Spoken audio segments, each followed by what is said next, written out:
Hello engineer, स्वागत है आपका civil Guruji the civil training institute. मैं हूं corporate trainer engineer Rajeev Kumar और आप देख रहे हैं सिविल गुरुजी। जैसा कि आप देख रहे होंगे, लोकेशन से आपको पता चल रहा होगा कि हम आए हैं कंस्ट्रक्शन साइट पे और यहाँ आपको मैं बताऊंगा आज स्टेयरकेस के कंपोनेंट के बारे में। तो मैं इस स्टेयरकेस के कंपोनेंट को बताने से पहले मैं आपको ये जानकारी देना चाहूँगा कि अगर आप भी हमारे ट्रेनिंग सेंटर को ज्वाइन करना चाहते हैं तो हमारे टोल फ्री नंबर 9111001234 पे कॉल करें, जुड़े हमारे साथ, जहां हम आपको फिजिकल मोड में कॉर्पोरेट ट्रेनिंग प्रोवाइड करवाते हैं, जहां आपको सिखाए जाते हैं बिल्डिंग के और हाईवे के सारे नॉलेज। और आपको बिल्डिंग में मिलेगा लेआउट से लेके बिलिंग तक का काम। आप सीख सकते हैं यहाँ एस्टिमेशन सीख सकते हैं, यहाँ आप सीख सकते हैं बिलिंग, यहाँ आप सीख सकते हैं क्वांटिटी सर्वे, यहाँ सीख सकते हैं आप ऑटोकैड और यहाँ सीख सकते हैं आप बीबीएस।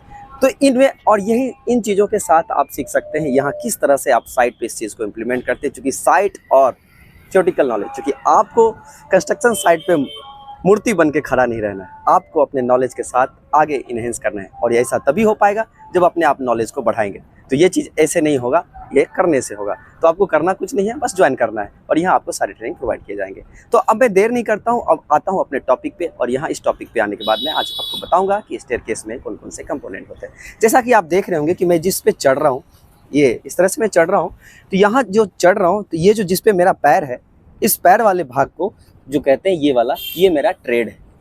स्टेयर का ये जो जिस पे हम रखते हैं, हम इसको ट्रेड बोलते हैं। और ये जो देख रहे होंगे, ये उठा हुआ वाला भाग, ये जो यहाँ से उठा हुआ वाला भाग है, इसको हम राइजर बोलते हैं। ये क्या है? राइजर है। और जिस पे हम चढ़े, ये ट्रेड है। तो एक राइजर और एक ट्रेड, कहने का मतलब हुआ ये एक राइजर है और ये एक ट्रेड है।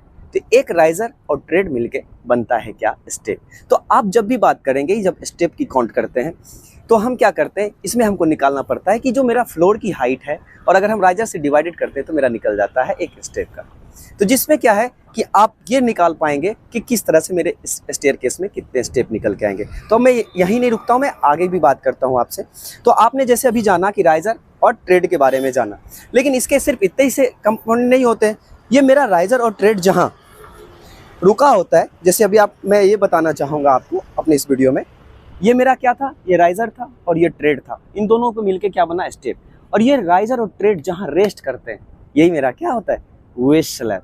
क्या होता है? ये मेरा वेस्ट स्लैब। और इस स्टेयरकेस में आपको ये बात ध्यान देना होता है, जब भी आप स्टेयरकेस डिजाइन करते हैं तो हमारा राइजर की हाइट ज़्यादा नहीं रखनी पड़ती। अगर आप ज़्यादा हाइट रखते हैं तो सोचिए, अगर ज़्यादा हाइट रहेगा तो हम ऐसे करके पैर चढ़ेंगे और मेरा क्या होगा? पैर में दर्द होगा। तो इस बात को इस बात को हमेशा डिजाइन करने वक्त ध्यान रखना पड़ता है अपने को कि कभी भी राइजर की हाइट ज़्यादा नहीं होनी चाहिए। कितना से ज़्यादा नहीं होनी चाहिए? 150 mm से ज़्यादा की नहीं होनी चाहिए, क्योंकि इससे ज़्यादा की हाइट होगी तो हमें चढ़ने में दिक्कतें आएगी। क्योंकि आप जब भी आप देखते होंगे कि जो बड़े बड़े जो मॉल्स होते हैं, मॉल वगैरह में देखे होंगे, जो हमारा जो स्टेयर रहता है, वहाँ हमको चढ़ना आसानी क्यों होता है? क्योंकि वहाँ क्या करता है कि राइजर की हाइट कम रखी जाती है, उसमें हमको चढ़ने और उतरने में आसानी होती है। इस बात को ध्यान आपको रखना है बिल्डिंग में। ये नहीं कि आपको कितना भी हाइट दे देंगे, इससे आप ही को डिफिकल्टी महसूस होगी। तो अभी आपने जाना राइजर, ट्रेड और वेस्ट स्लैब के बारे में। अभी आप जैसा कि देख रहे हैं कि हम एक रेजिडेंटल बिल्डिंग में है, और रेजिडेंटल बिल्डिंग की जो है, ये जो इसका एंगल, क्योंकि कुछ ना कुछ तो इसका एंगल होना चाहिए। ये नहीं कि हम आप कितने 90 डिग्री पे थोड़ी ना हम स्टेयरकेस बना देंगे। ये चीज़ हमेशा अपने को ध्यान रखना होता है। तो इस एंगल की जब हम बात करेंगे, इस स्टेयरकेस में इस एंगल की जब हम बात करते हैं, तो ये एंगल जो होता है 25 से 45 डिग्री रखा जाता है।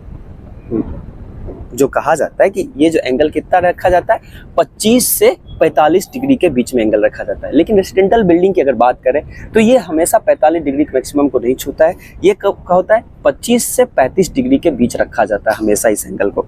और ये जो आप देख रहे होंगे इधर, जो मेरा वेस्ट, ये जो लैंडिंग है, ये लैंडिंग, क्योंकि यहाँ जो रखा गया है इस लैंडिंग को, ये लगभग डोर की हाइट का ही लैंडिंग है। ये लगभग 2.1 के हाइट पे ये दिया गया है, ताकि इस बिल्डिंग के लिए मेरा उपयुक्त हो सके। इस वीडियो के माध्यम से आप सीख पाए होंगे कि जो हमारा ये वीडियोस है कि किस पर्पस से और क्या बनाया गया था। इस वीडियो के माध्यम से उम्मीद करते हैं कि आप बहुत कुछ सीख पाए होंगे। तो अगर आप इस वीडियो के माध्यम से सीख गए तो आप तो अपने नॉलेज ले ही लिए हैं, तो इस वीडियो को अपने दोस्तों तक भी पहुंचाना है, क्योंकि ये नॉलेज अपने तक नहीं रखना है। क्योंकि अगर आप सीखें, आपके दोस्त भी सीखें, तभी जाके आपका नॉलेज सक्सेस हो पाएगा। तो ऐसे ही अपने नॉलेज को बढ़ाते रहना है, सिखाते रहना है, और हमारे वीडियो को लाइक करना है, सब्सक्राइब करना है और शेयर करना है।